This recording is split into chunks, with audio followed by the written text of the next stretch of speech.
আমার গাড়ির সামনের বাম্পার, সামনে দেখছেন একটা পাইপের মতো থাকে স্টিল বাম্পার, আমি গরিপুর গেছি দিনের বেলায় মারতে, রাতেও ডিসেম্বরে দেখা যায় প্রতিদিন 2-3টা করে করা লাগে, দিনের বেলা মাঝে মধ্যে। তো এখানে এক ছেলে গাড়ির সামনে দাঁড়িয়ে ঝাঁকি দিচ্ছে, কামটা খুব ভালো করছে না? ঝাঁকি দিয়া বাম্পার ভাঙছে, ভাঙ্গা আবার দাঁড়ায় গেছে, মানে পিছনেরটা হয়তো ভাঙ্গা পরিকল্পনা করতেছে। ড্রাইভার দিচ্ছে দৌড়ান, গেছে বাড়িতে। তো ড্রাইভার অনেক আশা নিয়ে গেছে যে বাপের কাছে বলবে যে আপনার ছেলে তো ওই যে আমাদের প্রধান বক্তার গাড়ির বাম্পার ভেঙে ফেলছে। কি হয়েছে?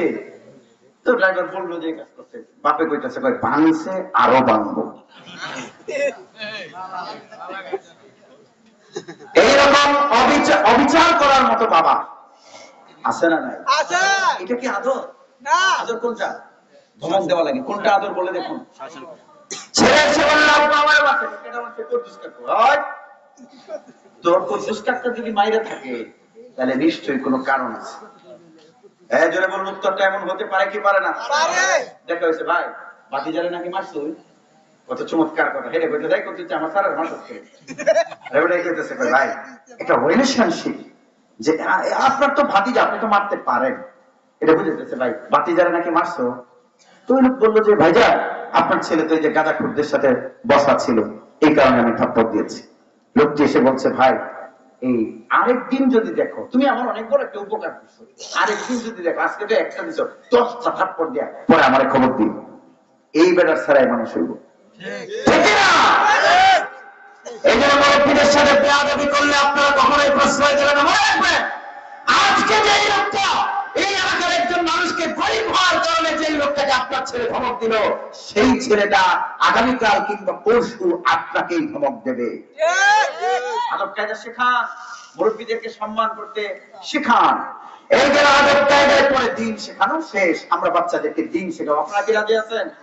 সবাই একটু আওয়াজ দেন, দিন শেখানোর দরকার আছে না নাই? আচ্ছা, আপনার বাচ্চা যদি ডাক্তারও হয়, ইঞ্জিনিয়ারও হয়, তারও কি নামাজ পড়ার কোনো দরকার আছে? না ডাক্তার হইলে নামাজ পড়ার লাগে না? ওযু, গোসল, তায়াম্মুম নামাজ ভঙ্গের কারণ, ওযু ভঙ্গের কারণ। আপনার যদি 4টা বাচ্চা থাকে, ওই 4টা বাচ্চা থেকে বাছাই করে 2 জনরে এইসব মাদ্রাসায় ভর্তি করে ওযু গোসল শিখাই দিতে হয়, ঠিক না? মাথা নাড়াইছে, 2 জনরে মিলে শিখাই দেয়, তো বাকি 2টা কি করবো? ওযু ছাড়া নামাজ পড়বো? তাহলে ওযু শিখার দরকার আছে না? এই আপনার প্রত্যেকটি বাচ্চাকে দিন শেখানো ফরজে আইন। এই জন্য বলুন, দিন শেখানো কি বক্তা বানানো ফরজে আইন না, মুহাদ্দিস বানানো ফরজে আইন না, শাইখুল হাদিস বানানো ফরজে আইন না, মুহাদ্দিস বানানো ফরজে আইন না, হাফেজে কোরআন বানানো ফরজে আইন না। কিন্তু ওযু শেখানো, গোসল শেখানো, তায়াম্মুম শেখানো, কোরআনের সত্য তেলাওয়াত শেখানো কি জোরে বলুন ফরজে আইন। প্রত্যেকটা বাচ্চাকে শেখাতে হবে। এই দায়িত্ব যদি আপনি সন্তানের প্রতি পালন না করেন, এখন আজ থেকে 20 বছর পরে মামলা করবেন, সন্তান আপনাকে খাবার দেবে না। সম্মানিত হাজিরিন, জোরে বলেন, তাহলে 10টা দায়িত্ব সন্তানের প্রতি পালন করার দরকার আমাদের আছে না?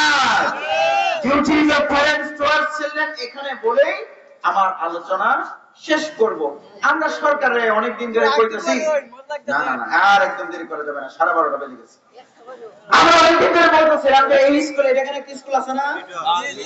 তো এখানে আমরা কইতেছি সরকারে যে আপনারা এতগুলো মাস্টার নিয়োগ দিতেছেন, আপনারা একজন কইরা এই স্কুল পোলাপানদের জানাজাটা খালি শিখাইয়া দিত, নামাজটা শিখাইয়া দিত। এই যে আজকে পোলাপানে জানাজা পড়াইছে, এই স্কুলে কিন্তু বই আছে, কিন্তু পড়ানির লাগে হুজুর নাই। এটা কিন্তু শিক্ষকে অনেক সময় পড়ায়, এই কারণে পোলাপান ওযু গোসল তায়াম্মুম শিখতে পারে না। যদি গণিতের একজন শিক্ষক দেন, ইংরেজির একজন শিক্ষক দেন, তাহলে একজন ইসলাম শিক্ষার জন্য এরকম একজন আলেমকেও নিয়োগ দেওয়ার দরকার স্কুলে আছে না? না এটা 2010 সালে শেখ হাসিনা বলছিলেন, কইরা যাইতে পারেন নাই।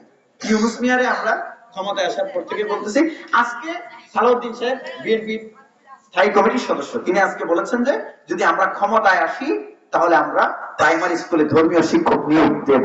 এটা তিনি বলেছেন, জামাতও বলেছে, চরমনায় বলেছে। আমি আলহামদুলিল্লাহ দীর্ঘদিন ধরে এই বিষয়টা নিয়ে ওপেনলি নানা জায়গায় আলোচনা করছি, কথা বলছি। আপনাদের কাছে জানতে চাই, প্রত্যেকটি প্রাথমিক বিদ্যালয়ে একজন করে ধর্মীয় শিক্ষক নিয়োগ দিয়ে আপনার এই মাদ্রাসায় পড়ে 8% 9% বাচ্চা, আপনি যদি 8% বাচ্চাকে তাহাজ্জুদ গুজার বানান, বাকি যদি 92% বাচ্চা ওযু গোসল না জানে, তাহলে এরা যখন নামাজ করবে, ওই 92% তখন দাঁড়িয়ে প্রস্রাব করবে। তাদেরকেও দিন শেখানোর দরকার আছে না নাই? একটা রাষ্ট্রকে যদি সোনার রাষ্ট্রে পরিণত করতে হয়, তাহলে মাত্র 8% বাচ্চাকে সোনার নাগরিক বানালে হবে না। প্রত্যেকটা বাচ্চার অন্তরে কোরআনের আলো দিয়ে তাদেরকে আলোকিত করে দিতে হবে। সম্মানিত হাজির, সেজন্য বিএনপি তো বলছে ক্ষমতায় আসতে করবে। এখন যারা ক্ষমতায় আছে, হয়তো ভবিষ্যতে আর কখনো তারা ক্ষমতা নাও পেতে পারে। আমরা বলতে চাই, এটা আপনাদের জন্য চান্স, এটা আপনাদের জন্য সুযোগ। বিএনপি এসে যেন করতে না হয়, জামাত এসে যেন করতে না হয়, চন্দ্রা এসে যেন করতে না হয়। প্রফেসর ইউনূস, আপনি ভাগ্যক্রমে সুযোগ পেয়ে গেছেন। অল্প কয়েকদিনের মধ্যে, ছোটতম সময়ের মধ্যে প্রাইমারি স্কুলে ধর্মীয় শিক্ষক নিয়োগ দিয়ে যান, তাহলে এদেশে বিএনপি, জামাত, চরমোনাই, তাবলিগ, পাবলিক, জাতীয় পার্টি সব দলের মানুষ চিরদিন আপনাকে স্মরণ করবে। ইউনূসের একটা কাম দেখান তো আপনারা স্মরণ করার মতো, দেখান। রাগ করবেন না আপনারা। কি কাজ করেছে ইউনূস? বাংলাদেশের ট্রান্সজেন্ডার আজকে নামদেরকে ধরে নিয়ে যাওয়া হচ্ছে, ইউনূসের কোনো খবর নেই। ঢাকা শহর কোথায় যেন একটা বন্দুক নিয়ে মিছিল করেছে। বন্দুক নিয়ে মিছিল করার কারণে তারা বলেছিল ইসকনকে নিষিদ্ধ করতে হবে। ইসকন হচ্ছে একটা সন্ত্রাসী সংগঠন, যারা বলে অখণ্ড ভারত অর্থাৎ বাংলাদেশ ভারতের অংশ হবে। আমরা এর প্রতিবাদ করি কি করি না? চট্টগ্রামে আইনজীবী আরিফ ইসকনের একজন নেতা, ইসকনের একজন পুরোহিত, যে কিনা শিশুদেরকে বলাৎকার করত, সেই লোকটি পতাকা অবমাননা করেছিল। রাষ্ট্রদ্রোহের মামলা যখন তাকে জামিন দেওয়া হচ্ছিল না, রাষ্ট্রপক্ষের আইনজীবী আলিফকে